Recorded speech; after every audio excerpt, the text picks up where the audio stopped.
Kita tahu bahwa Nabi SAW tidak pernah mengucapkan kecuali dengan wahyu yang diwahyukan kepadanya. Dan itu difirmankan di dalam Al-Quran, wa ma yantiqu 'anil hawa in huwa illa wahyun yuha. Tidaklah Nabi SAW berucap dengan hawa nafsunya, tapi yang diucapkan Rasul adalah wahyu yang diwahyukan kepadanya. Ketika Nabi SAW bersabda 14 abad yang silam tentang kondisi umat setelahnya, maka semua yang diucapkan Nabi SAW adalah sebuah kebenaran. Dan inilah yang kita akan bahas beberapa hadis tentang sidqun nubuwah, kebenaran kenabian Nabi SAW. Pertama, hadis Thauban radhiyallahu anhu. Nabi SAW bersabda, Inna Allaha zawaliyal ardu fara'aitu masyariqaha wa magharibaha wa inna ummati sayablugu mulkuha ma zuyali minha wa utitu kanzainil ahmar wal abyad. Dari Thauban radhiyallahu anhu, dia mengatakan Nabi SAW pernah bersabda seperti ini, sesungguhnya Allah Subhanahu wa ta'ala pernah melipat bumi sehingga aku, kata Rasul, mampu melihat ujung timur dan baratnya. Dan ini salah satu mukjizat Nabi SAW, diperlihatkan sampai ke ujung timur dan ke ujung barat. Dan tidak aneh bagi Nabi SAW diperlihatkan sesuatu yang orang tidak mampu melihatnya. Contoh umpamanya dalam peristiwa Isra Mi'raj, ketika orang-orang jahiliyah mereka ingin memastikan betulkah Nabi SAW sampai di Masjidil Aqsa. Mereka bertanya-tanya soal bangunan Masjidil Aqsa, berapa jumlah pintunya, berapa jumlah jendelanya, dan begitu seterusnya. Tentu Nabi SAW ketika memasuki Masjidil Aqsa tidak mungkin memperhatikan pintu dan jendela, karena bukan itu tujuannya. Sehingga secara manusia dia tidak bisa mensifatkan Masjidil Aqsa, karena Nabi SAW tidak pernah menghitungnya. Sehingga ketika orang-orang musyrik Arab ini kemudian mempertanyakan soal kondisi Masjidil Aqsa, maka Rasul sempat kebingungan, karena memang bukan itu tujuannya. Tapi Allah Subhanahu wa ta'ala tiba-tiba menggambarkan kondisi Masjidil Aqsa di hadapannya, sehingga Rasul mampu dengan detail menyebutkan berapa jumlah pintunya, berapa jumlah jendelanya, bagaimana bentuknya. Lah, orang-orang yang suka safar ke Masjidil Aqsa, mereka pun heran, karena semua yang disifatkan Nabi SAW sebuah kebenaran. Artinya Nabi SAW selalu diperlihatkan oleh Allah Subhanahu wa ta'ala yang orang tidak mampu melihatnya. Makanya di sini Nabi mengatakan, sesungguhnya Allah pernah melipatkan bumi kepadaku sehingga aku bisa melihat ujung barat dan timurnya. Kemudian Rasul mengatakan, dan sesungguhnya umatku, kekuasaan umatku akan mencapai bumi-bumi yang telah dilipatkan kepadaku. Jadi Allah Subhanahu wa ta'ala memberitahu Rasul akan kondisi umatnya, bahwa kekuasaan umat Islam itu akan sampai ke barat dan timur. Ini 14 abad yang silam Rasul mengatakan seperti itu. Bahkan Rasul mengatakan, wa utitu kanzaini, dan aku akan diberikan 2 pembendaharaan bumi, al-ahmara wal abyad, yang merah dan yang putih. Sebagian syurahul hadis, para pensyarah hadis mengatakan yang dimaksud ahmar di sini artinya gemerlapnya emas. Adapun kemudian yang putih maksudnya gemerlapnya perak. Dan di zaman itu kita tahu bahwa yang suka mengumpulkan emas adalah orang-orang Persia. Sementara orang Romawi itu suka dengan perak. Seolah-olah Rasul mengatakan bahwa dua negara ini, Persia dan juga Romawi, akan tunduk ke tangan kaum muslimin. Kemudian Nabi SAW mengatakan, wa inni sa'altu rabbi li ummati alla yahlikaha bisanatin ammatin. Dan aku meminta kepada Rabbku agar umatku tidak dicelakakan oleh paceklik yang berkepanjangan. Kemudian wa alla yusallata alaihim aduwan min siwa anfusihim fayastabiha baydatahum. Dan yang kedua, aku meminta juga kepada Allah agar Allah Subhanahu wa taala tidak menguasakan musuh-musuh di luar Islam mencengkeram Islam, kecuali keributan yang ada dalam umat Islam itu sendiri. Dengan itu kemudian musuh-musuhnya bisa mengambil kekuasaan mereka. Di sini Nabi SAW meminta kepada Allah dua perkara. Pertama, jangan sampai kemudian umatnya sepeninggalnya ditimpa paceklik yang berkepanjangan. Maksudnya secara total, secara umum, semua umat Islam di mana-mana terjadi paceklik. Ini mustahil. Boleh jadi mungkin sebagian negeri paceklik, sebagian negeri tidak paceklik. Sebagian negeri kelaparan, sebagian negeri tidak kelaparan. Adapun kemudian mengalami kelaparan paceklik yang menyeluruh kepada umat Islam tidak mungkin terjadi. Tidak mungkin terjadi. Ya mungkin di negara Islam yang lainnya ada yang miskin, tapi negara Islam yang lainnya ada yang kaya. Dan Nabi SAW meminta perkara ini, bentuk kelembutan Rasul kepada umatnya. Kemudian yang kedua, Nabi meminta kepada Allah Subhanahu wa taala agar musuh-musuh Islam tidak sanggup untuk menghancurkan Islam secara total.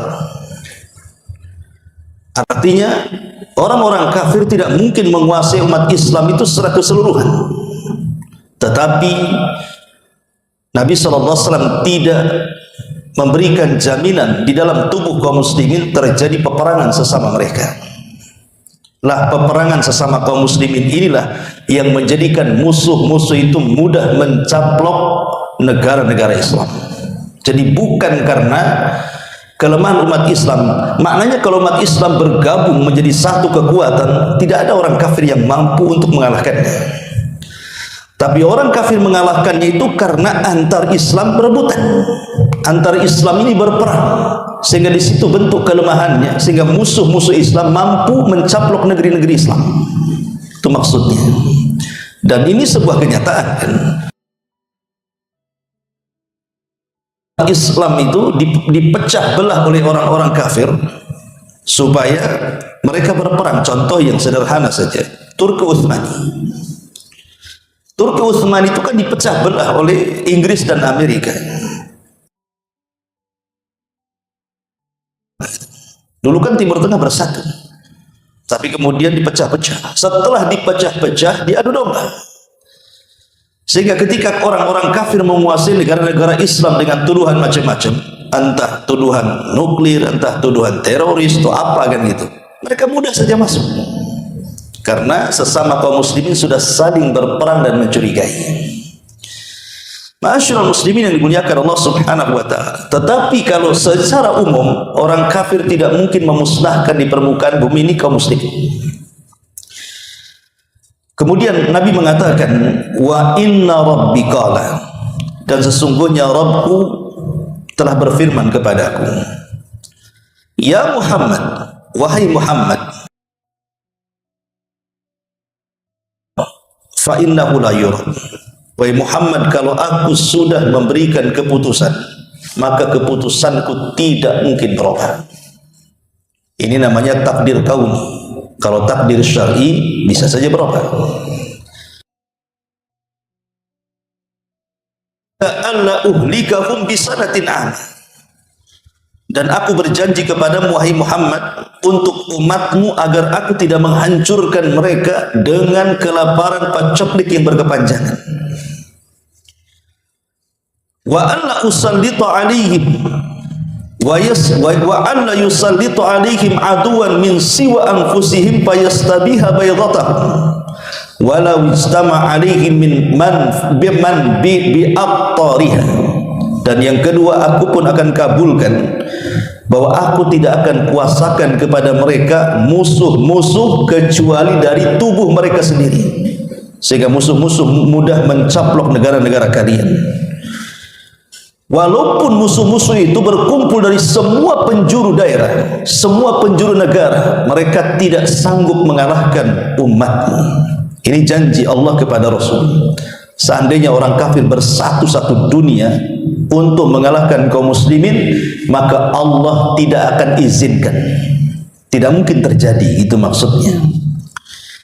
Kemudian Nabi SAW melanjutkan, wa inni akhafu ala ummati al-a'immatal mudillin. Dan sesungguhnya aku takut terjadi kepada umatku ini muncul para diplomasi yang cakap bicara agama tapi menyesatkan manusia. Ngomongnya pandai, bicaranya cerdas, dan mereka adalah mengatasnamakan para ulama tetapi menyesatkan manusia. Sebagian ulama tafsir mengatakan, ulama hadis, al-a'immatul mudhillin, para pemimpin yang menyesatkan itu ada dua. Pertama, pemimpin negara. Pemimpin negara yang menyesatkan rakyatnya. Yang kedua, pemimpin agama yang menyesatkan rakyatnya. Adapun pemimpin negara, kalau salah kita memilih pemimpin, maka ketika pemimpin sebuah negara itu tidak punya agama dalam badannya, maka dia akan melakukan kebijakan-kebijakan yang justru menghancurkan agama. Contoh namanya melegalkan LGBT, dibuatnya undang-undang, ya, ataupun urusan tidak wajibnya jilbab, tidak wajibnya pakaian syar'i yang pernah terjadi di Turki kan gitu. Tapi setelah kemudian era berikutnya dan sampai sekarang, alhamdulillah, di sana sudah mulai berubah kan menuju Islam, tapi negara kita justru malah terbalik kan begitu, malah menghancurkan Islam. Inilah payahnya pemimpin-pemimpin yang tidak punya agama itu, rusak agama. Atau yang kedua, para ulama. Makanya Syekhul Islam Ibnu Taimiyah membagi ulama itu tiga. Ada yang disebut dengan ulama usultah. Ini yang pertama. Yang kedua, ada yang disebut dengan ulama ul ummah. Ini yang kedua. Dan yang ketiga, ada yang disebut dengan ulama ul millah. Apa itu definisinya tiga ulama ini? Pertama, ulama usultah. Ulama usultah itu adalah ulama pemerintah. Dia akan berfatwa sesuai dengan pesanan pemerintah. Pemerintah suka ini, walaupun di atas kebatilan, maka dia akan mencari-carikan fatwa. Atau dengan kata lain, ulama penjilat pemerintah. Pokoknya pemerintah senang, dia keluarkan fatwa. Pemerintah tidak senang, dia tidak akan keluarkan fatwa. Jadi dia berfatwa itu sesuai dengan kesenangan pemerintah saja. Ini bahaya ulama seperti ini, karena dia akan berfatwa mencari-cari pembenaran untuk pemerintah. Ya, karena dia adalah para penjilat. Makanya ada di zaman salaf namanya Sufyan Ats-Tsauri rahimahullah taala, seorang alim, ya. Dia kaya, ulama tapi kaya Sufyan Ats-Tsauri itu. Dan dia adalah ulamanya, pakarnya zuhud. Jadi ada orang yang mengatakan, ya imam, engkau ini imam zahidin, imam yang mencontohkan bagaimana orang itu untuk zuhud, tapi kok kaya. Jadi penanya ini salah paham bahwa zuhud itu harus miskin. Zuhud itu tidak harus miskin, karena kebanyakan orang itu menganggap bahwa orang zuhud itu kalau pakaiannya compang-camping kan itu ya, rambutnya juga amburadul, makannya pakai kerak nasi gitu ya, itu zuhud namanya. Itu bukan zuhud, itu miskin namanya. Orang miskin itu bukan orang zuhud, ya. Zuhud itu tidak harus miskin. Sufyan Ats-Tsauri itu imamnya orang-orang zuhud, tapi dia kaya raya. Ketika ditanya, ya imam, engkau selalu menceramahkan tentang zuhud tapi kok kaya, katanya. Apa kata Sufyan Ats-Tsauri? Dia mengatakan likai la atamandalu ala sultan, supaya aku tidak menjilat pemerintah. Ketika aku kaya, aku tidak menjilat pemerintah. Aku bisa mengkritik pemerintah. Ketika pemerintah di atas kebatilan, ku katakan itu batil. Ketika pemerintah di atas kebenaran, ku katakan itu benar. Yang benar katakan yang benar, yang batil katakan yang batil. Jadi banyak para ulama itu yang mereka para penjilat pemerintah, itu disebut ulama usul toh namanya. Hati-hati dengan ulama seperti ini, karena dia akan menyesatkan umat dengan fatwanya. Ya. Ini yang pertama. Yang kedua, ada namanya ulamaul ummah. Ulamaul ummah itu dia bicara sesuai dengan selera umat. Yang membuat umat senang itu yang disampaikan. Yang membuat umat tidak senang tidak akan disampaikan. Sehingga ulama yang seperti ini dia akan menimbang untuk menyampaikan kebenaran. Kalau saya sampaikan kebenaran, lari pula nanti umat itu sama saya. Tidak disampaikannya. Dan ulama seperti ini cenderung menyembunyikan kebenaran dan cenderung menampakkan kebatilan. Karena dia berceramah sesuai dengan selera. Ini bahaya. Ya, ulama ummah ini bahaya karena dia akan berceramah, memberikan fatwa apa yang disenangi umat saja. Kan aneh. Harusnya umat yang ikut ulama. Ini ulama ikut umat jadinya kan. Sementara Allah Subhanahu wa taala mengatakan wa in tuti aktsara man fil ardi yudilluka an sabili. Kalau engkau mengikuti kebanyakan para manusia, maksudnya orang ramai, mereka akan menyesatkan kamu dari jalan Allah Subhanahu wa taala. Dan ini yang banyak di masyarakat kan gitu ya. Ulama ummah namanya. Ulama bicara sesuai dengan selera umat. Dan yang ketiga ada disebut dengan ulama millah. Inilah ulama yang benar. Ulama millah itu artinya ulama agama. Dia akan berfatwa sesuai yang diarahkan agamanya. Islam mengatakan hak, saya katakan hak. Islam mengatakan batil, saya katakan batil. Islam mengatakan ini tauhid, saya katakan tauhid. Islam mengatakan ini syirik, saya katakan syirik. Islam mengatakan ini sunnah, bid'ah, mungkar dan begitu seterusnya. Maka dia akan mengatakan sesuai dengan dalil. Makanya Imam Syafi'i mengatakan ulama itu dua, ada ulama usul, ulama yang buruk, ada ulama khair, ulama yang mengajak kepada kebaikan. Lah Nabi sallallahu alaihi wasallam menakutkan di akhir zaman ini akan munculnya ulama usul. Makanya Rasul mengatakan wa inni akhafu ala ummati a'immatal mudhillin. Dan aku takutkan akan terjangkit kepada umat ini para ulama-ulama yang pandai berdiplomasi agama tapi menyesatkan manusia. Auzubillah. Ya. Kemudian Nabi SAW melanjutkan sabdanya, wa idza waqa'a 'alaihimus sayfu lam yurfa ila yaumil qiyamah. Apabila pedang sudah dihunus, maksudnya perang sesama kaum muslimin, dan itu sudah dimulai, maka tidak mungkin diangkat lagi. Artinya tidak mungkin berhenti sampai kiamat dibangkitkan. Dan benar, awal peperangan kaum muslimin di mana seorang muslim membunuh muslim yang lainnya ada di zaman terbunuhnya Utsman bin Affan radhiyallahu an dibunuh oleh kelompok Sabaiyah. Setelah Utsman bin Affan meninggal, apa yang terjadi? Banyak peperangan antara kaum muslimin. Kita kenal dalam sejarah ada namanya perang Siffin. Perang Siffin ini perang kubunya Ali dengan kubunya Aisyah dan juga Tolha dan Zubair. Kemudian juga ada namanya perang Jamal, sama juga kubu Ali dan kubu Aisyah. Dan itu. Kemudian ada perang Nahrawan, walaupun musuhnya orang Khawarij, tapi Khawarij tetap muslim, cuma dikeluarkan dari akidah ahli sunnah wal jamaah. Kemudian terjadi peperangan banyak sekali. Sampai hari ini kita lihat negara Islam berperang dengan negara Islam yang lainnya kan. Apa yang terjadi di Suriah, di Yaman dan begitu seterusnya. Ma'asyiral muslimin yang dimuliakan Allah Subhanahu wa taala, intinya bahwa Nabi sallallahu alaihi wasallam dalam bentuk sidqun nubuwah, kebenaran kenabian, apa yang disabdakan Rasul sudah menjadi sebuah kenyataan. Itu namanya kebenaran kenabian namanya.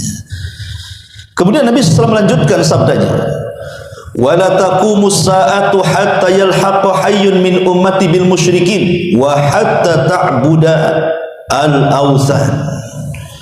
Dan tidak mungkin tegak hari kiamat, kata Rasul, sampai sekelompok kaum muslimin akan bergabung bersama orang-orang musyrik sehingga menjadi para penyembah berhala. Lihat sekarang kaum muslimin, mereka kembali kepada zaman jahiliyah kan. Boleh jadi di zaman jahiliyah itu yang disembah Lata, Uzza, Manat, Hubal dan begitu seterusnya. Tapi kaum muslimin yang hari ini walaupun tidak menyembah berhala-berhala itu, berhalanya berganti. Ada yang menyembah uang, menyembah dinar, dirham, pakaian, model, macam-macam. Makanya Rasul mengatakan ta'isa abdu dinar wa ta'isa abdu dirham wa ta'isa abdul khamisati wal khamilah. Celaka dan hancur hamba-hamba dinar, hamba-hamba dirham, hamba-hamba model dan begitu seterusnya. Ya memang berhalanya sudah beda sekarang ini. Lihat orang-orang yang mengejar dunia itu enggak sama sekali menginginkan akhirat kan. Lupa salat, lupa baca Quran, lupa hadir majelis ilmu karena di otaknya ada uang saja. Tidak pernah ada Allah di situ. Itu disebut dengan hamba dinar. Belum lagi orang-orang musyrik, orang-orang Islam yang melakukan kesyirikan terang-terangan. Seperti mengagung-agungkan kuburan. Walaupun kuburan itu dianggap soleh, tapi meminta-minta di kuburan itu terlarang dalam Islam. Tidak boleh meminta itu kepada Allah. Rasul mengatakan, "Idza sa'alta fas'alillah." Kalau minta-minta langsung kepada Allah. Kenapa minta ke kuburan? Sehingga ada orang-orang yang kemudian menciptakan kuburan-kuburan habib palsu, fiktif. Tidak ada habibnya di situ, tidak ada orang mati di situ. Kemudian dibuat sejarah, kemudian dibangun bagus-bagus. Akhirnya orang datang ke situ. Rupanya ujung-ujungnya apa? Bisnis kuburan. Ya kan, bisnis kuburan. Berapa banyak orang yang datang infak di situ? Kemana larinya sedekah orang-orang itu? Kemudian dibuat cerita-cerita khurafat, cerita-cerita kebohongan, banyak sekali. Bayangkan, menyesatkan orang. Ya. Sampai terakhir saya lihat televisi itu ada kiai siapa yang membongkar tentang kuburan-kuburan palsu. Ya kan? Kemudian aktor di belakangnya bukan orang biasa rupanya yang membuat kuburan-kuburan itu. Justru orang yang banyak masanya, yang banyak kuat pengaruhnya. Kenapa coba harus membuat seperti itu? Itulah karena mereka jauh daripada tauhid. Masyarakat awam ya saja kan itu. Karena terlalu cintanya kepada ulama habib, akhirnya mereka tidak peduli apa yang dikatakan habib, ulama, kiai, ikut. Ini kan taklid namanya ya. Islam tidak mengenal taklid. Islam itu mengenal ittiba, mencontoh, bukan mengikut. Ikut-ikutan orang yang enggak jelas. Kemudian Nabi SAW mengatakan, wa innahu sayakunu fi ummati kadzabuna thalathun. Dan sungguh akan terjadi kepada umatku ini bermunculannya para dajjal yang suka berdusta. Siapa para dajjal yang suka berdusta? Yang jumlahnya kata Rasul 30. Tentu kalimat 30 ini bukan pembatas, lebih. Rasul sallallahu alaihi wasallam menyebutkan 30 itu maksudnya sumbernya. Kemudian Rasul mengatakan kulluhum yaj'amu annahu nabi. Semua mengaku nabi. Kata Rasul, wa ana khatamun nabiyyin, padahal saya penutup para nabi. La nabiyya ba'di, tidak ada nabi sepeninggal. Di zaman Nabi SAW, orang-orang yang ngaku nabi di awal-awal dakwah tidak ada. Pada Mekah itu tidak ada orang ngaku nabi. Kenapa? Nabi aslinya saja diperangi, nabi aslinya saja disiksa, nabi aslinya saja diusir. Kalau orang ngaku nabi, ya kurang lebih nanti nasibnya kan. Makanya dalam periode Mekah itu tidak ada orang ngaku nabi. Di periode Madinah pun di awal-awal nggak ada ngaku nabi, karena kan perang terus, nggak berani orang ngaku nabi, seperang kan gitu. Baru setelah Mekah dan Madinah dan Hijaz secara keseluruhan di bawah kendali Nabi SAW, ketika Rasul sudah dihormati, diagungkan, dimuliakan, mulailah kemudian banyak orang yang melihat, oh enak juga jadi Nabi katanya. Disitulah mulai banyak ngaku Nabi itu. Di akhir-akhir ayat Nabi muncullah Musailamah al-Kadzdzab, muncullah Al-Aswad Al-Ansi, muncullah Tulaiha, muncullah Sajah bintul Haris, banyak di zaman itu ngaku-ngaku nabi. Ya, Al-Mukhtar Al-Thaqafi di zaman tabi'in muncul. Ya. Tetapi walaupun ada yang kembali bertobat seperti Sajjah bintul Haris itu, dia wanita, aku nabi. Ya. Dan menikah dengan Musailamah Al-Kadzdzab. Sama-sama nabi palsu nikah. Ya, bayangkan Musailamah Al-Kadzdzab menikah dengan Sajjah.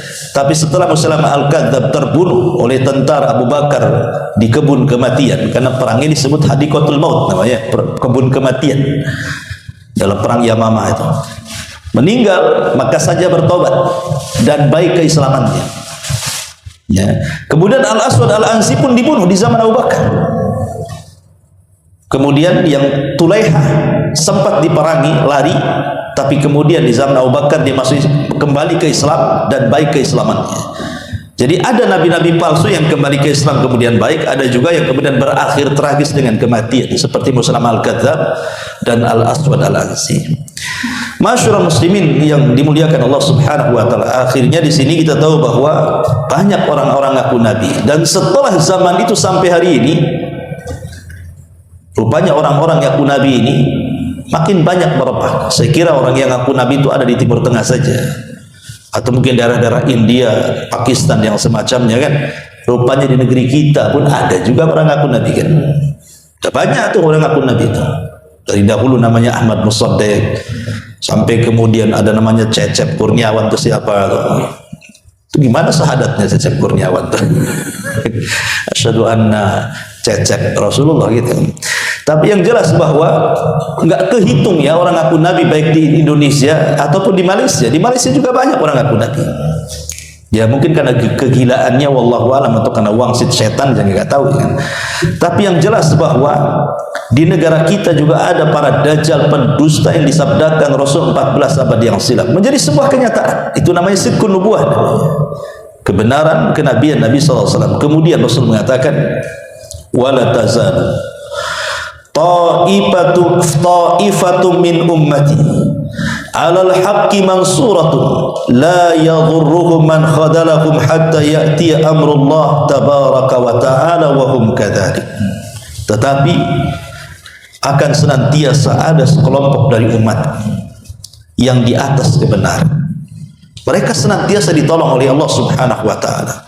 Tidak akan memadaratkan mereka orang yang merendahkan mereka sampai datang urusan Allah kepada mereka dan mereka tetap di atas kebenaran.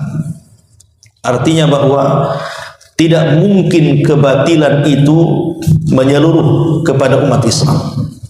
Di atas kebatilan pasti ada kebenaran. Ketika di timur ada orang yang menyerukan kebatilan, maka di barat akan ada yang membantah dari kebenaran. Jadi orang-orang yang menegakkan kebenaran itu tidak akan pernah punah. Karena umat ini tidak mungkin berkumpul di atas kesesatan. Kata Rasulullah, tajtami'u ummati ala dhalalah. Tidak mungkin umatku berkumpul di atas kesesatan. Di situ ada kesesatan, di situ ada hak. Pasti. Tidak mungkin orang terjerumus kepada kesesatan. Pasti ada yang membela kebenaran. Tapi masalahnya, sebuah kebatilan yang terorganisir bisa mengalahkan kebenaran yang centang perenang. Itu kaidah. Ya. Umpamanya ada orang yang ingin membuat warna dalam sebuah lembaga. Saya kenal dulu ada kawan di Kijat itu, anggota DPR. Dia mengatakan, Ustaz, saya sudah nggak nyalon lagi. Lah, antum kan udah 2 periode, kenapa nggak ke pusat?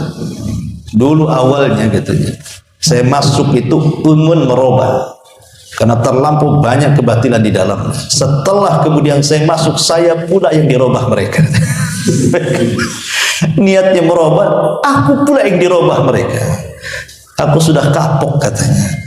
Jadi saya bilang, kalau gitu nuntut ilmu lagi, cerdas dulu, baru masuk lagi. Mungkin ilmunya belum sampai. Jadi saya nasihatkan kayak gitu. Intinya bahwa jadi kaidah kebatilan yang terorganisir itu mampu mengalahkan kebenaran yang centang perenang. Itu sudah kaidah itu. Mereka sudah melebangkan kebatilannya. Anda ini 1-2 orang mau merubah, gimana caranya kan begitu? Ya boleh jadi walaupun tidak merubah ya warna-warni lah mungkin di situ ya. terwarnai sedikit gitu. Tidak akan banyak karena kebatilan di lembaga itu akan sulit dirubah ya, kecuali dibubarkan. Ma'asyiral muslimin yang dimuliakan Allah Subhanahu wa taala, intinya bahwa hadis ini menjelaskan kepada kita bagaimana sidqun nubuwah. Coba perhatikan ya. Ketika Nabi Shallallahu alaihi wasallam di awal-awal dakwah itu, dia kan berdakwah di pasar-pasar, di kumpulan-kumpulan orang ramai, di jemaah haji. Rasul Shallallahu alaihi wasallam ketika itu tidak ramai orangnya. Artinya Islam baru permulaan itu kan mudah ditekan. Tapi Rasul SAW sudah menjanjikan kepada orang-orang Quraisy apa? Qulu la ilaha illallah tamliku bainal aqrabi wal ajam. Katakan oleh kalian kalimat ini, la ilaha illallah, kupastikan kalian akan menguasai bangsa Arab dan non-Arab. Nabi bisa ngomong seperti itu coba. Padahal di awal dakwah itu pengikut tidak banyak. Tapi Rasul mengatakan seperti itu, katakan la ilaha illallah. Kalimat ini bisa menjadikan kalian berkuasa di permukaan bumi, bukan hanya menguasai Arab tapi non-Arab. Tapi kan di zaman itu seolah-olah orang ini membuat. Apalah kok ini beberapa orang kok mengatakan seperti itu? Ya. Atau contoh yang lainnya, ketika hijrah. Kita tahu Nabi SAW itu kan diikuti oleh Abu Bakar dan juga Abdullah ibn Uraikid, kemudian juga beberapa orang yang kemudian berusaha untuk melindungi Nabi dan Abu Bakar. Tidak banyak, hanya 4 orang. Sehingga di sebuah kabilah tidak jauh daripada Mekah. Ketika kemudian kehabisan bekal, Abu Bakar Siddiq dan Rasulullah SAW singgah di kabilah tersebut ingin membeli perbekalan perjalanan. Rupanya apa yang dijanjikan Abu Jahal, siapa yang bisa menangkap Muhammad 100 ekor unta, siapa bisa menangkap Abu Bakar 100 ekor unta, sudah sampai ke kabilah itu.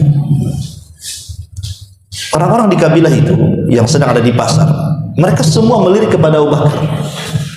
Kemudian mereka mengatakan, kok orang itu persis seperti yang dihadiahkan untuk ditangkap. Tapi rupanya di situ ada tokoh namanya Suraqah ibn Malik. Ya. Suraqah ibn Malik mengatakan, oh bukan, mata kalian salah. Itu bukan yang dimaksud oleh Abu Jahal. Kenapa Suraqah mengatakan seperti itu? Suraqah ingin mengambil hadiahnya sendirian. Dia ingin dapat 200 ekor unta. Makanya dia mengkelabui orang-orang yang di situ. Oh bukan, itu bukan orang yang kita cari katanya. Oh betul juga, karena yang ngomong tokoh Suraqah kan. Oh iya juga, bukan itu. Akhirnya dibiarkan pergi setelah belanja. Tapi diam-diam Suraqah pulang membawa kuda dan senjatanya, dikejar. Karena dia merasa pendekarnya kabilah situ, dia kira dia sanggup melawan. Ketika kemudian sudah hampir dekat dengan Nabi SAW, entah kenapa Allah Subhanahu wa taala buat kudanya terperosok, akhirnya dia terbanting. Kemudian dia bangunkan lagi kudanya, kemudian dipacu lagi, baru beberapa meter terperosok, terbanting lagi sampai 3 kali. Dan ini aib. Kenapa? Karena Suraqah ibn Malik ini dia adalah pemacu kuda terhebat. Ya, pemacu kuda terhebat. Ketika dia jatuh dari kuda, apalagi kudanya terjatuh, ini malunya mukanya di mana? Masa penunggang kuda hebat bisa terjatuh? Ini kan malu, ibaratnya umpamanya siapa tuh si Rossi itu umpamanya kan lagi tanding naik motor, jatuh dia.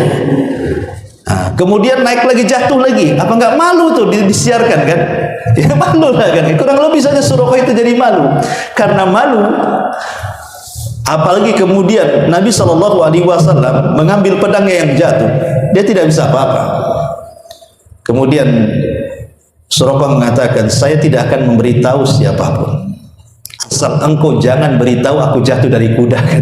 Itu saja dia minta permintaannya, jangan ceritakan aku jatuh dari kuda katanya. Karena kalau ini tersebar akan malu. Kata Rasul, saya tidak akan menceritakan kondisimu, tapi tolong masuklah ke agamaku katanya.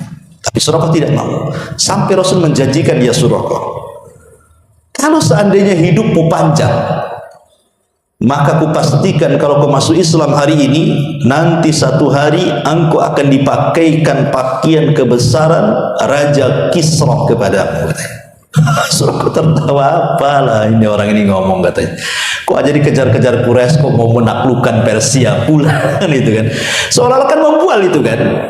Tapi Nabi SAW tidak pembuat. Nabi mengatakan seperti itu, itulah sidqun nubuwah namanya, kebenaran kenabian. Rasul tidak pernah ngomong asal-asalan. Yang diomongkan itu sebuah kenyataan. Karena setelah Rasul meninggal, Abu Bakar meninggal, kemudian di zaman Umar berhasil menaklukkan Persia. Sementara Padri Persia sampai ke kita kenal dengan perang Quds, ya, bukan hanya Persia secara umum kan, sampai kepada Quds, tempat suci saja dikuasai oleh Umar. Nah, ketika Umar bin Khattab menaklukkan Persia, kemudian dia pun dihadiahi baju kebesarannya. Yang pertama dipanggil siapa? Aina Suraqah? Mana Suraqah? Nah, Suraqah masih Islam kan itu. Kemudian kata Umar, pakailah baju ini. Langsung tertawa Suraqah. Subhanallah, katanya. Apa yang disabdakan Rasul kala itu menjadi kenyataan hari ini, katanya. Lah, artinya bahwa ketika Nabi SAW mengatakan innallaha zawaliyal ardu fara'aitu masariqaha wa magharibaha wa inna ummati sayablughu mulkuha ma zuwiya liminha, bahwa Allah akan melipatkan bumi kepadaku dan aku mampu melihat ujung barat dan timur, dan umatku akan sampai kekuasaannya kepada dua ujung-ujung tersebut. Jangan lagi di zaman sekarang. Di zaman Khalifah Utsman saja Islam sudah sampai ke daratan Afrika kan. Sementara ke Afrika itu harus melintasi lautan. Dan di zaman Umar bin Khattab radhiyallahu an, Muawiyah sudah meminta kepada Umar untuk menyerang Afrika. Tetapi Umar tidak mengizinkannya. Dia takut pasukan tenggelam di tengah lautan. Sia-sia menyerang. Sampai meninggal Umar belum pernah mengutus orang untuk melintasi lautan menyerang negara lain, kecuali zaman Utsman. Itu pun karena didesak oleh Muawiyah. Dan berhasil menyeberangi lautan sampai ke Afrika. Akhirnya seluruh daratan Afrika dikuasai kaum muslimin. Itu di zaman Umar. Kemudian di zaman Bani Umayyah sampai ke mana? Sampai ke Cordova sana. Ya, ke Cordova. Cordova itu mana?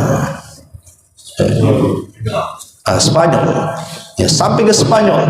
Bahkan Cina takluk di tangan Bani Umayyah, sehingga raja Cina itu harus memberikan upeti. Bayangkan coba, di zaman Bani Umayyah itu menyebar sampai Cina dikuasai. Sekarang terbalik, Cina menguasai kita. Kita harus berutang sama Cina. Dulu Cina ngasih upeti, kita yang kasih upeti sekarang. Lah, ini kan contoh bagaimana Nabi SAW ini bukan membuat. Itulah sidqun nubuwah namanya, ya, kebenaran kenabian. Artinya Islam ini akan menyebar ke ujung timur dan barat, persis seperti yang dilihat Rasul dalam kenyataan. Karena memang ada sebagian surah hadis mengatakan, apakah Rasul melihat itu ru'yal manam? Memang dalam mimpinya dia melihat. Apa yang dimaksud dengan ru'yal ain? Memang melihat secara mata, bukan tidur, memang diperlihatkan oleh Allah. Dan ulama banyak yang menguatkan bahwa Rasul melihat secara langsung, bukan mimpi. Bahwa dia melihat ujung barat dan timur, dan kekuasaan umatnya akan ke ujung-ujung itu. Dan hari ini menjadi kenyataan kan, di benua mana yang tidak ada Islam di situ. Sampai di negara-negara mayoritas kafir saja ada umat Islamnya di situ. Sadaqa Rasulullah sallallahu alaihi wasallam. Ini hadis yang pertama. Hadis yang kedua masih dari Thauban radhiyallahu an, yang dikeluarkan oleh Abi Dawud dan disahihkan oleh Syekh Nasiruddin Al-Albani. Kata Nabi sallallahu alaihi wasallam, yushikul umam an tada'a alaikum kama tatada'al akalatu ila qas'atiha. Kata Rasul, akan segera tiba bangsa-bangsa yang akan mengerumuni kalian, sebagaimana orang-orang yang lapar mengerumuni nampan yang penuh dengan makanan. Sahabat heran dan mengatakan, ya Rasulullah, amin qillatin nahnu yawma idzin, apakah jumlah kami sedikit sehingga bangsa-bangsa itu mampu mengepung kami dari semua arah, seperti orang-orang yang lapar mengepung nampan? Kata Rasul, bal antum yauma idzin katsirun. Oh tidak, hari itu jumlah kalian jauh lebih banyak dibandingkan mereka. Kalian mayoritas, mereka minoritas. Tapi Rasul mengatakan, walakinnakum guzaun ka guza'is sail, tapi banyaknya kalian seperti air bah yang ada di lautan, seperti butiran-butiran seperti butiran-butiran yang ada di lautan, busa-busa lautan yang mudah hilang karena hempasan ombak. Bayangkan seperti buih yang di mana-mana tapi tidak ada gunanya. Buih sebanyak itu pun kalau datang ombak hilang. Ya. Menunjukkan kelemahan di sini. Kenapa kemudian terjadi kelemahan di tengah-tengah umat Islam sampai Rasulullah SAW mengibaratkan buih yang diterjang ombak? Rasulullah SAW memberikan alasannya. Wala yanzi'annallahu min suduri aduwikumul mahabata minkum wala yaqdifannallahu fi qulubikumul wahn. Alasannya dua. Allah cabut rasa takut dari musuh-musuh kalian kepada kalian, dan Allah tanamkan di hati-hati kalian kelemahan. Kita tahu bahwa di antara kekhususan Nabi SAW yang tidak diberikan kepada para nabi sebelumnya apa?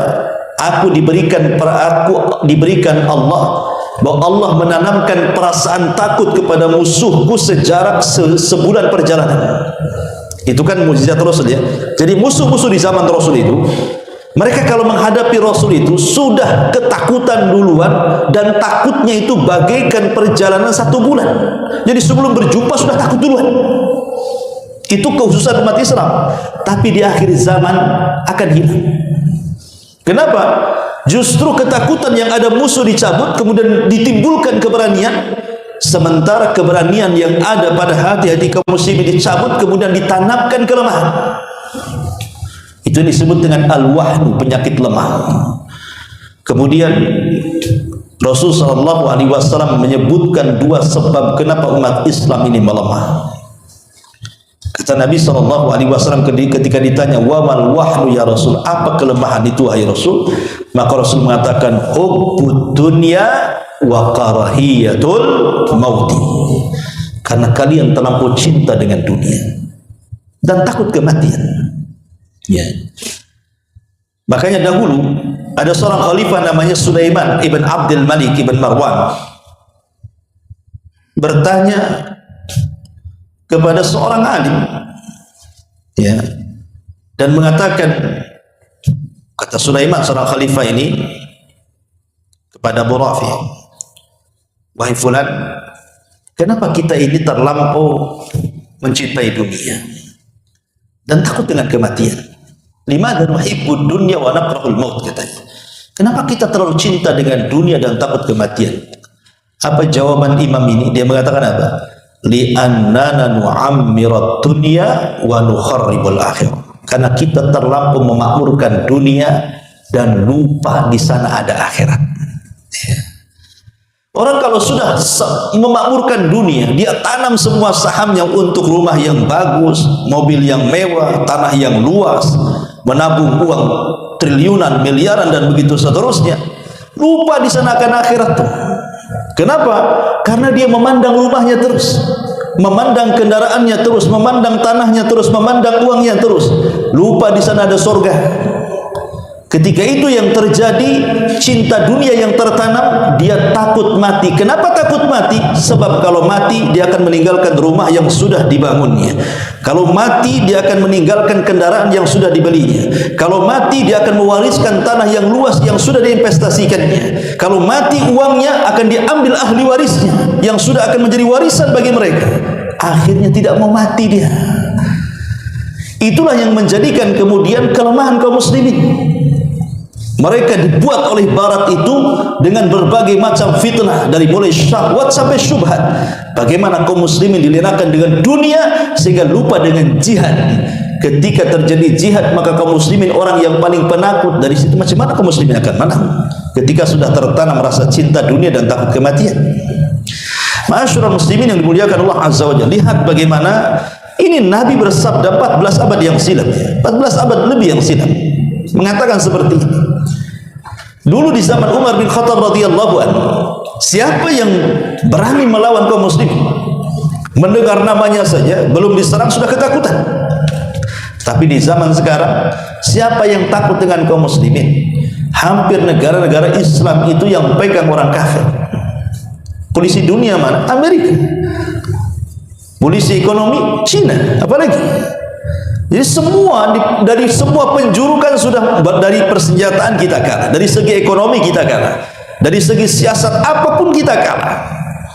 Itulah sabda Nabi SAW menjadi kenyataan kan. Hari ini sudah menjadi kenyataan bahwa kita dikepung dari semua penjuru, dari semua lini kehidupan manusia, baik ekonominya, politiknya, senjatanya, dan begitu seterusnya. Subhanallah, shadaqa Rasulullah SAW. Lalu apa yang bisa membangkitkan kekuatan ini, hilangkan penyakit lemah ini? Ketika Khalid bin Walid ditanya serius oleh tentara Romawi, apa kunci kemenanganmu ya Khalid? Ya, kenapa kau selalu menang kalau kau pimpin perang itu? Walaupun jumlah kau sedikit, jumlah kami banyak, kenapa selalu kau menang? Apa kunci kemenanganmu? Apa kata Khalid bin Walid? Li'annana nuhibbul mauta kama tuhibbul hayat. Karena kami cinta dengan kematian sebagaimana kalian cinta dengan kehidupan, katanya. Itu zaman dulu. Karena kami cinta dengan kematian sebagaimana kalian cinta dengan kehidupan. Sekarang terbalik tuh kalimat Khalid itu. Ya. Karena kita cinta dengan dunia, mereka pula yang cinta dengan kematian. Itulah kekalahannya di sini. Makanya di sini ini hadis yang kedua, salah satu sidqun nubuwah juga. Ma'asyiral muslimin yang dimuliakan Allah Subhanahu wa taala. Kemudian yang ketiga, Nabi SAW bersabda dalam hadis yang dikeluarkan Imam Muslim dari hadis Abu Hurairah radhiyallahu anhu. Kata Nabi SAW, yakunu fi akhir zaman dajjaluna kadzabun ya'tunakum minal ahadith ma lam tasma'u antum wala aba'ukum fa iyyakum wa iyyakum wala yudhillunakum wala yaftinunnakum wa iyyahum fa iyyakum wa iyyahum la yadhillunakum wa la yaftinunakum. Kata Nabi SAW, akan terjadi di akhir zaman ini para dajjal yang suka berdusta. Dajjal yang suka berdusta. Siapa mereka? Ya'tunakum minal ahadits. Mereka mendatangi kalian dengan menyampaikan hadis-hadis, tapi hadis-hadis ini belum pernah kalian dengar, baik oleh kalian ataupun oleh bapak-bapak kalian. Hadis-hadis ini belum pernah didengar oleh kalian, tidak pula didengar oleh bapak-bapak kalian. Kemudian kata Rasul, kalau mendapati zaman ini, hati-hati kalian, dan hati-hati juga kepada mereka yang menyampaikan hadis-hadis itu, karena mereka akan menyesatkan kamu dan akan membuat fitnah kepadamu. Khotfiddin yang dimuliakan Allah Azza wa Jalla. Hadis ini salah satu sidqun nubuwah, bahwa nanti di akhir zaman itu kita akan mendengar hadis-hadis yang disampaikan para ustadz, para kiai, para pemuka agama, tuan guru dan yang semacamnya.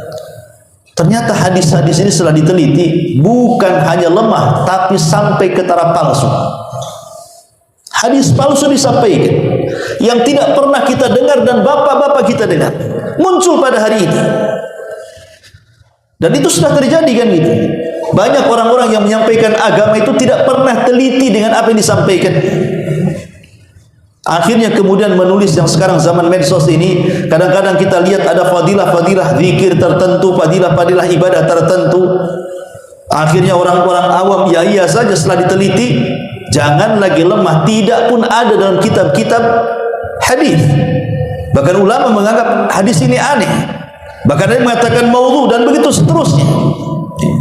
Bahkan yang lebih parah lagi, orang ini mengingkari sunnah Nabi SAW, atau dengan istilah lain ingkar as-sunnah, mengingkari sunnah, cukup Quran saja katanya. Ini kan bahaya, ya. Dan hati-hati Anda ini kalau membeli buku-buku hadis yang jelas-jelas sahihnya saja, beli Sahih Bukhari, Sahih Muslim, kitab-kitab sunan, kan sudah jelas-jelas sahihnya kan itu. Ngapain kemudian beli hadis-hadis ini, kumpulan hadis yang tidak jelas? Yang kita ini bukan pakarnya peneliti, Akhirnya kemudian kita baca, kita telan, kita amalkan, kita dakwahkan, rupanya bukan hadis Nabi. Dan itu yang terjadi. Rasul mengatakan, man kadzaba alayya muta'ammidan falyatabawa maq'adahu minan nar. Siapapun yang mengucapkan sesuatu dinasabkan kepada Nabi yang bukan sabdanya, silahkan tempat duduknya di neraka. Dan itu banyak terjadi, kalau terutama dalam setahun itu kan ada bulan-bulan tertentu seperti Sya'ban, adalah muncul hadis-hadis maudhu tentang Sya'ban. Kemudian masuk lagi Rabiul Awal, ada lagi. Ya, itulah kadang-kadang ketika kaum muslimin tidak merujuk kepada kebenaran, maka mereka pun tertipu dengan kebatilan. Ma'asyiral muslimin yang dimuliakan Allah Azza wa Jalla, yang terakhir karena waktu juga. Nabi mengatakan pada hadis yang keempat, hadis ini dari Sahal ibn Sa'ad, Nabi SAW bersabda, kata Nabi SAW, sayakunu fi akhiri al-ummah, sayakunu fi hadhihi al-ummah, akan terjadi kepada umat ini khasfun wa qadhfun wa maskhun. Qadhfun, khasfun, khasfun ini kalau ke langit itu gerhana, kalau ke bumi itu gempa. Jadi akan terjadi kepada umat ini rangkaian gerhana dan rangkaian gempa, dan sudah terjadi. Dulu di zaman Rasul itu kan gerhana itu jarang-jarang loh. Di zaman Rasul dari mulai periode Mekah sampai Madinah saja baru 1 kali terjadi gerhana matahari. Tapi di zaman sekarang hampir tiap tahun terjadi gerhana kan. Ada apa ini? Dan anehnya setelah saya perhatikan, kalau malam ini terjadi gerhana, nanti beberapa bulan ke depan ada saja musibah. Entah kebanjiran, entah gempa, entah angin, entah apa-apa kan itu ya. Rupanya memang Allah sedang menakut-nakuti hambanya, tapi yang ditakut-takuti tidak takut, itu masalahnya. Allah kan sedang nakut-nakuti di gerhana, kita pula tak takut yang ditakut-takuti, makanya dikirim gempa. Ya. Kemudian kata Nabi SAW, wa qadhfun, qadhf ini artinya hujan batu. Dan kita lihat hujan batu diakibatkan daripada angin puting beliung yang mengangkat atap, mengangkat batu, mengangkat apa-apa, kemudian dijatuhkan lagi ke bumi. Dan ini sudah terjadi. Ya. Kemarin saja terjadi angin, lihatlah, banyak yang diangkat. Sekolah saya Jabal Huda aja diangkat tuh atapnya. Padahal kejadian cuma sebentar aja, pada maghrib menuju isya aja tuh. Saya pikir sekolah saya aja keangkat tuh. Rupanya kubah Masjid Raya juga sampai mereng. Keangkat juga kan itu. Banyak musibah di mana-mana. Itu namanya qadhfun namanya. Ya. Kemudian yang ketiga, wa maskhun. Masun itu artinya badan manusia tapi akhlak seperti binatang. Contohnya apa? Homoseksual. Binatang saja nggak ada yang homo, tapi manusia ada yang homo kan? Ada ayam suka ayam laki-laki, nggak ada suka yang betina kan itu. Tapi manusia lebih daripada ayam. Itu yang disebut ulaika kal an'am bal hum adhal. Mereka seperti binatang, bahkan lebih parah dibandingkan binatang kan itu. Binatang saja tidak homo mereka. Mereka suka berjantan dengan betina. Tapi manusia bisa jantan dengan jantan. Ini gimana ceritanya? Lah itulah ada manusia-manusia yang dirubah akhlaknya seperti binatang. Emang jasadnya manusia, tapi akhlaknya akhlak binatang. Ataupun mungkin fisiknya manusia, hatinya seperti binatang. Apa binatang buas? Binatang itu kan macam-macam. Ada yang buas, ada yang ini. Yang buas, dia akan menerkam yang lemah. Banyak para pemimpin-pemimpin, mereka dengan tidak punya perasaan kan, kadang-kadang mereka menerkam yang lemah-lemah kan, dengan kebijakannya, dengan undang-undang karetnya, dengan macam-macamnya di situ kan. Kadang-kadang ada orang yang berhati binatang. Ma'asyiral muslimin yang dimuliakan Allah Azza wa Jalla, kapan itu terjadi? Sahabat bertanya, kapan itu terjadi? Maka Nabi SAW mengatakan, terjadinya itu bittikhadihimul qaina wa syurbihimul khamr. ketika banyaknya para biduan, artis-artis yang sudah mulai menyebar di mana-mana, dan ketika khamar sudah mudah diminum di mana-mana, maka 3 perkara ini pasti akan terjadi. Dalam riwayat, ketika kemudian sutra dihalalkan dan khamar dihalalkan, kemudian para penyanyi dilegalkan, di mana-mana ada penyanyi, dari desa sampai ke kota banyak artis-artis. Itulah yang terjadi karena 2 perkara saja, khamar dan juga tersebarnya para penyanyi itu sudah melalaikan orang dari agama, ikhwan. Ya. Ma'asyiral muslimin yang muliakan Allah Subhanahu wa taala, kemudian tambah satu hadis lagi. Kata Nabi sallallahu alaihi wasallam, "Innahu sayakunu fi hadhil ummah qaumun ya'taduna fit tuhuri wat du'a." Akan datang di akhir zaman umat ini muncul sebuah kaum yang melampaui batas dalam bersuci dan berdoa. Maksudnya melampaui batas dalam bersuci itu seperti apa? Ada sebuah hadis dari sahabat Abdullah bin Umar radhiyallahu anhu. Jadi Nabi SAW satu hari melewati Sa'ad bin Abi Waqqas. Kemudian mengatakan, dan ketika itu Sa'ad sedang berwudu. Apa kata Rasul? Ma hadha sarf ya Sa'ad? Kenapa engkau berwudu melampaui batas seperti ini, wahai Sa'ad? Ya. Kemudian Sa'ad mengatakan, afil wudu'i sarafun. Rasul, apakah dalam berwudu ada hal yang melampaui batas? Maka Rasul mengatakan, na'am ya, wa in kunta ala nahri jarin. Walaupun kau berwudu di air yang mengalir sekalipun, melampaui batas. Artinya ada orang-orang yang berwudu itu mereka tidak peduli dengan air.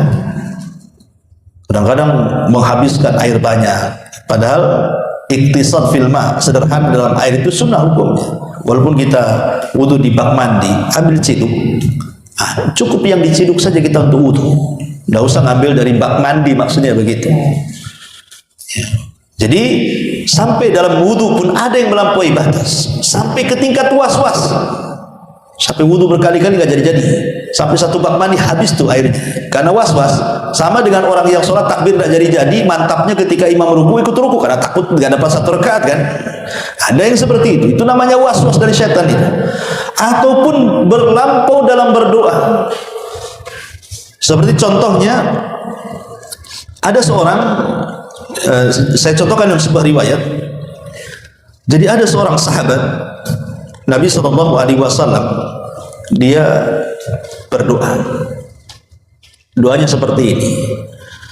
Allahumma ya Allah, bangunkan untukku istana berwarna putih di pinggiran sorga, indah tuha, kalau aku masuk ke dalam sorga, katanya. Dia mengatakan dalam doanya seperti itu. Ya Allah, bangunkan untukku satu istana berwarna putih di ujung sorga atau di samping sorga jika aku masuk ke dalam sorga. Maka Rasul mengatakan, ya fulan, engkau sudah berlebih-lebihan dalam berdoa. Katakan, mintalah sorga dan jauhkan kamu dari neraka. Itu saja. Tidak perlu dirinci seperti itu. Ya. Karena itu sama dengan mengatur Allah Subhanahu wa taala kan. Allah lebih paham keinginan kita. Tidak perlu kemudian disebutkan seperti itu. Itu namanya tidak dalam doa namanya. Ataupun dalam urusan dunia, sesuatu yang mustahil itu termasuk tidak. Dia mengatakan, ya Allah, jadikan aku presiden. Dia orang kampung, sekolah TK pun tidak. Karena ini kan sesuatu tidak namanya. Ya nggak ada masalah, tapi kan berlebihan. Tidak mungkin orang seperti kamu jadi presiden, gitu maksudnya. Dan begitu seterusnya. Doa itu sewajarnya, tidak boleh berlebihan. Ataupun umpamanya tidak yakin dengan doanya dan mengatakan, ya Allah, berikan aku istri yang cantik, kalau kau mau, kalau enggak ya nggak apa-apa. Nggak bisa kayak gitu doa. Ya. Itu doa itu tidak yakin kayak gitu. Pada Rasul mengatakan apa? Berdoalah wa antum muqinuna bil ijabah. Berdoalah dan kau yakin dalam doamu kau akan diijabah. Banyak kok orang-orang yang mukanya pas-pasan istrinya cantik, yang ganteng pula istrinya jelek. terjadi. Bukan mustahil bagi Allah Subhanahu wa taala, asal doanya yang sewajarnya. Jangan minta yang aneh-aneh.